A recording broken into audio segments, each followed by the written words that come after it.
Hey, Lunamoth here. Okay, so I was going over a few things about the bull and the ballerina. I'm sorry, the bull and Black Widow.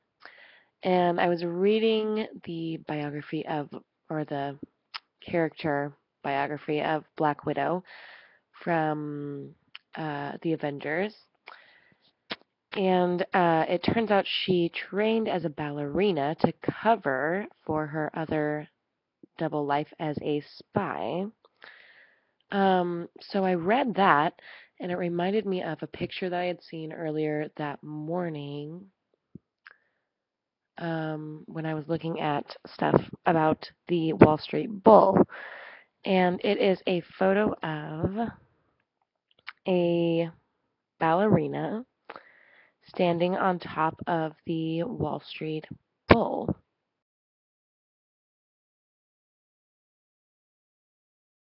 In the photo, you can see here's a description that I thought actually pretty much perfectly described it. Poised atop the bull, which is an iconic and possibly ironic symbol of aggressive financial optimism and prosperity, the ballerina extends her arms, her leg serenely posed against the gray skies. But they are not alone on Wall Street. In the fog behind the bronzed beast, a crowd emerges wearing gas masks and holding batons, arms linked together against whatever is ahead. She perches gracefully on the charging animal, is what it says. So, if Black Widow is a symbol of Russia, of war, um, being shown this photo of Black Widow, who was a ballerina, being perched atop the bull, which represents America's um, financial security and financial system, um, and also just kind of America in general. So I would say that the ballerina has landed. um, in the other video, I was talking about how people who are worshiping the financial system are beneath the bull. So I think this is interesting that the ballerina is on top of the bull, not riding it, but almost just like daintily dancing on top of the bull, as if the bull beneath her is absolutely no threat. Okay, I was also drawn to or reminded of the character called Carmen Sandiego from Where in the World is Carmen Sandiego? It was a show, a video game, computer game, all kinds of things. But Carmen Sandiego is a criminal mastermind and the elusive nemesis of the ACME detective agency. She is the principal villain in the series and the head of ACME's rival organization, which is VILE, VILE. This series originally focused on teaching geography and history, and later extended to math and English. Okay, so it talks about how there's been a few different things that she's been involved in, but mostly, here we go. In all canons or in all like versions of the video games or the show or whatever, Acme headquarters is located in San Francisco, and the leader of Acme is called the Chief. Carmen was a brilliant agent for Acme Detective Agency until she left and formed the Villains International League of Evil, VILE, VILE. It seeks to commit incredible thefts and or cause chaos in other ways, while Acme tries to thwart them and capture their agents. In the computer game, the thefts of the minor henchmen are almost always meant to keep Acme occupied, so like a distraction, before Carmen herself pulls off the real crime, usually something monumental and significant to the theme of the game. Carmen is incredibly, at times, almost supernaturally elusive, and her permanent capture would be Acme's holy grail. So that's what stuck out to me in that, especially the part about their intention to commit incredible thefts or cause chaos as a distraction from the even larger thing that they're doing, which is kind of what I feel like this whole Ebola epidemic is. I'm not saying that Ebola is fake. I'm not saying that it's false. I'm just saying that I think there's something bigger going on below the surface. So Black Widow is a female assassin spy from Russia. Carmen Sandiego is a female villain, spy, thief. It doesn't actually say where she's from. She is of Latin American origin. Then there's the music video for Black Widow by Iggy Azalea that I actually looked at today. I hadn't watched it yet. And it's these two female assassins, spies, whatever, wearing red. Carmen Sandiego also wears red. She wears black, like basically like a black like catsuit, and then a red overcoat and a red hat. She is also known as the Lady in Red. Okay, so there's this theme of like female spy assassin characters, along with Russia, along with Ballerina, which was connected to Black Widow, which is standing on top of the bull. The bull symbolizes America's economy, and it is located in Manhattan, which is New York City. All of this connects somehow. Also, what came up a lot for me was the Manhattan Project, which was the assembly, the invention, the building of the atomic bomb.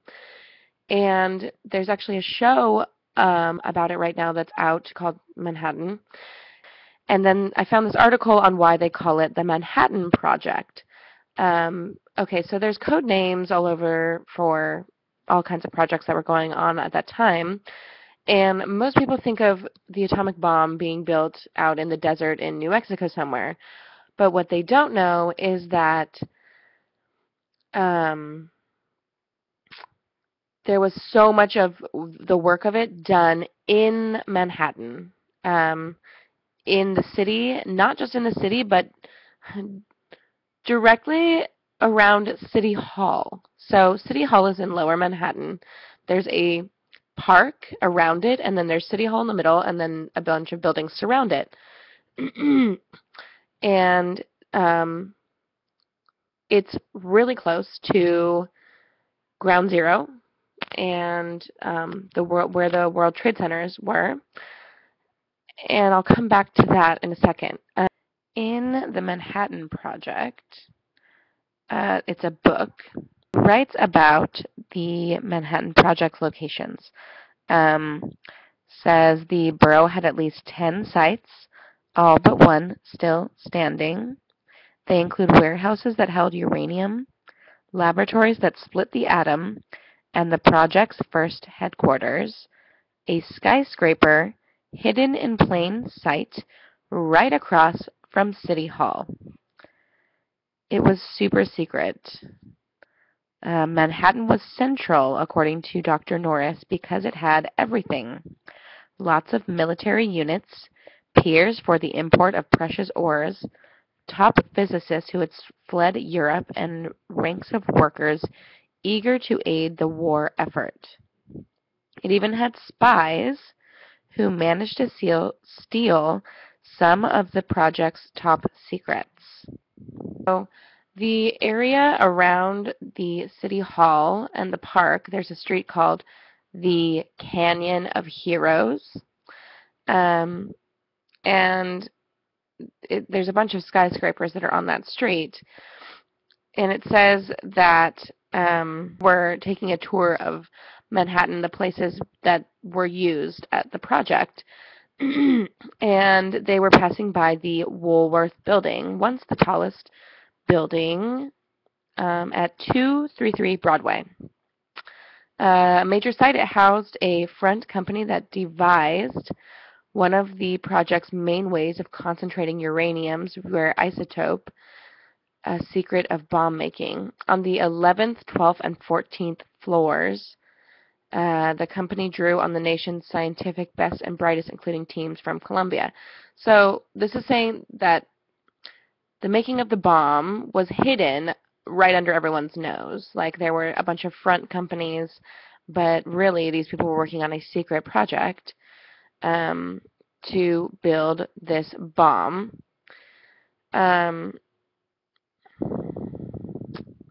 Here, the answer lay at our next stop, 270 Broadway. There, at Chambers Street on the southwest corner, we found a nondescript building overlooking City Hall Park. It was here, he says, that the Army Corps of Engineers had its North Atlantic Division, which built ports and airfields. When the Corps got the responsibility of making the atomic bomb, it put the headquarters in the same building on the 18th floor. At the time, the office at 270 Broadway ran not only atom research and materials acquisition, but also the building of whole nuclear cities in Tennessee, New Mexico, and Washington State. The first proposed name for the project was the Laboratory for the Development of Substitute Materials, but they feared this would draw too much attention.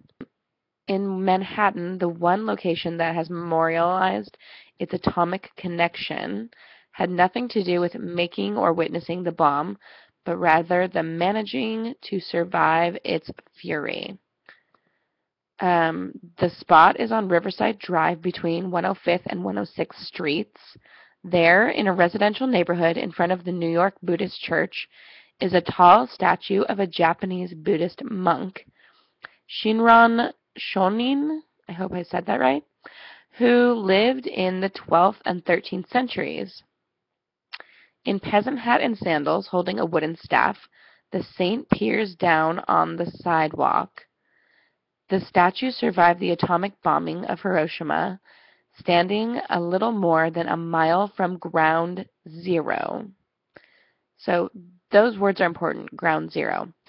It was brought to New York in 1955. The plaque calls the statue a testimonial to the atomic bomb devastation and a symbol of lasting hope for world peace.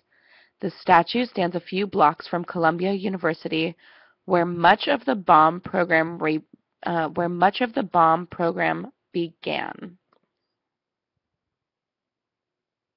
So the term ground zero, sometimes also known as surface zero, as distinguished from 0 point, describes the point on the Earth's surface closest to a detonation. In the case of an explosion above the ground, ground zero refers to the point on the ground directly below the detonation. The term has often been associated with nuclear explosions and other large bombs, but it's also used in relation to earthquakes, epidemics, and other disasters that mark the point of the most severe damage or destruction. Then it talks about places that ground zero is used. So the Pentagon. The Pentagon was thought of as the most likely target of a nuclear missile during the Cold War. Again, a lot of the stuff that I'm getting is referencing back to the Cold War, that time period, that era, what was going on in Russia, what was going on in the States. The open space in the center is informally known as Ground Zero, and a snack bar located at the center of this plaza was nicknamed Cafe Ground Zero. The World Trade Center. Since 2001 in the United States, especially in the media, Ground Zero is generally understood to mean the site of the World Trade Center, which was destroyed in the September 11th attacks. The phrase was used to describe the site only a few hours after the towers collapsed. Rescue workers also used the phrase "the pile," referring to the pile of rubble that was left after the buildings collapsed. Even years later, the term Ground Zero has become shorthand for the site, even after the construction of the new One World Trade Center and the September 11th Memorial Museum. In advance of the 10th anniversary of the attacks, New York City Mayor Michael Bloomberg urged that the word Ground Zero, that moniker, be retired, saying, "The time has come to call those 16 acres what they are, the World Trade Center and the National September 11th Memorial Museum." Okay, I want to just reiterate the fact that Ground Zero is not only used for some kind of explosion or bomb. In this case, it was used to describe what they call a terror attack, and it can be used to describe earthquakes, epidemics, or other natural disasters. Okay, so I would like to remind you that they are calling Thomas Duncan Patient Zero. Okay, so Patient Zero is basically describing an explosion of disease, an explosion of this bioweapon, because they wouldn't call it Patient Zero if it wasn't intended to spread. You know what I'm saying? Why would you need a 0 point if there's not going to be more of it? Understand? So this Patient Zero is talking about the basically bombing of America with the Ebola virus.